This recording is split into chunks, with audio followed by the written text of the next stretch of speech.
Viewers, গ্রাম Bangla YouTube চ্যানেলে আপনাদেরকে শুভেচ্ছা ও অভিনন্দন।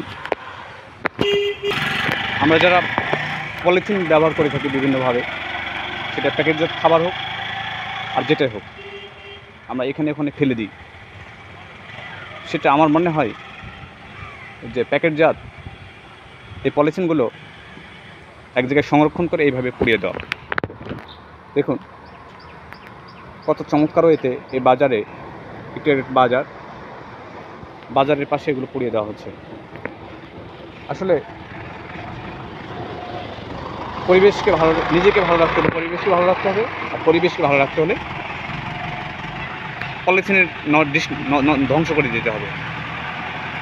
ভিউয়ার্স, আসুন আমরা একতাবদ্ধ হই, পরিবেশকে ভালো রাখি, নিজেকে ভালো রাখি। ধন্যবাদ ভিউয়ার্স। আমাদের অনেক চমৎকার প্রাকৃতিক দৃশ্য গ্রাম বাংলার। দেখুন, আমরা নিজেরা পরিবেশকে ভালো রাখার জন্য পলিথিন পুড়িয়ে দিব। ধন্যবাদ ভিউয়ার্স। চ্যানেলটি সাবস্ক্রাইব করে দিবেন, সেই সাথে পাশে থাকা বেল আইকনটি বাজিয়ে দিবেন, লাইক কমেন্ট শেয়ার করে দেবেন। ধন্যবাদ ভিউয়ার্স।